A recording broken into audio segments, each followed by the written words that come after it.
E aí, constatada uma irregularidade ambiental em alguma propriedade, como é que o produtor pode receber ali ele pode, né, ser autuado. Se tem alguma infração, ele pode receber um auto de infração. Mas onde deve responder pela ação, comparecendo ao atendimento ambiental pessoalmente? A partir daí esse processo começa. Mas afinal de contas, como que o produtor precisa proceder diante de uma situação dessas?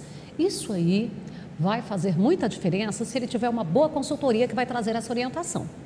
Eu vou conversar com a Karina Testa, ela é advogada e o nosso tema é o auto de infração ambiental. Karina, para a gente começar, o que é esse auto? Bom, Ludmila, o auto de infração ele é um dos possíveis resultados de uma fiscalização ambiental. Então, por exemplo, se um fiscal do IBAMA ou então da Secretaria do Meio Ambiente ir numa propriedade e verificar que ocorreu alguma infração ambiental, ele vai lavrar esse auto de infração. Esse auto de infração ele vai ser representado, então, por um documento impresso. Esse documento ele será encaminhado para a pessoa que foi identificada como autuado ou possível infrator, para que esse autuado ele tenha acesso ao que foi redigido nesse auto de infração e possa, então, se defender. Dentro desse auto também tem alguns requisitos que precisam ser cumpridos, né? Quais que são esses requisitos? Sim, esse auto de infração ele deve seguir uma série de requisitos, entre eles a identificação correta do autuado, então o nome completo dele, se possível a documentação dele, às vezes o CPF, o local onde ocorreu a infração, onde o fiscal ambiental foi lá e verificou que existiu alguma infração ambiental, deve também constar qual infração foi essa? Então, qual lei, qual dispositivo legal que foi infringido por aquela pessoa dentro da propriedade rural dela? Além disso, deve constar também qual penalidade que foi aplicada. Foi uma penalidade de multa simples? Ou então, foi uma penalidade de multa diária? Ou a apreensão de algum material que foi utilizado? Então, tudo isso deve constar no auto de infração. E se esses requisitos, nem todos eles forem assim cumpridos, abordados? Certo.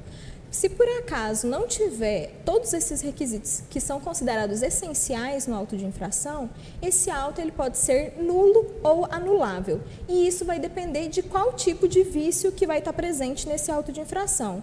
Então, podem ser vícios que são chamados de vícios sanáveis ou então vícios insanáveis. Se o vício ele for sanável, aquele auto de infração ele pode ser anulado. Caso contrário, se o vício for insanável, aquele auto de infração ele pode ser declarado nulo.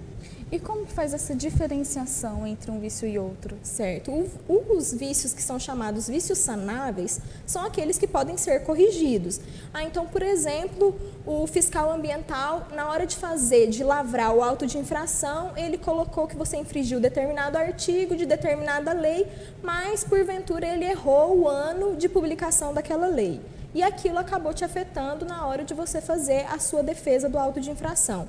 Esse vício, quando ele for alegado, ele pode ser sanável, ou seja, ele pode ser corrigido por a autoridade que está julgando o seu auto de infração, e aí, a partir daí vai abrir um novo prazo para você apresentar uma nova defesa, já que houve um vício que poderia ser corrigido. Já o vício insanável é aquele que a correção dele ela vai acarretar uma mudança nos fatos que foram descritos no auto de infração. E o que isso significa? Por exemplo, você não cometeu a infração, mas ela foi aplicada para você. Isso é um vício insanável, porque você não é parte legítima para estar naquele auto de infração.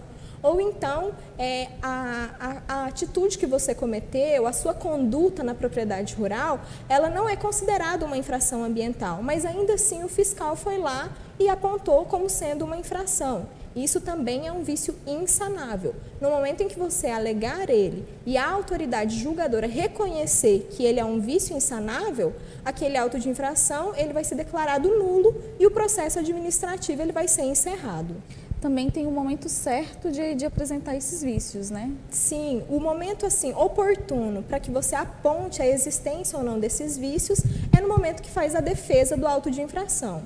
Então, no momento que você fizer essa defesa, além de todas as argumentações que forem possíveis fazer, você vai alegar a existência desses vícios para te auxiliar.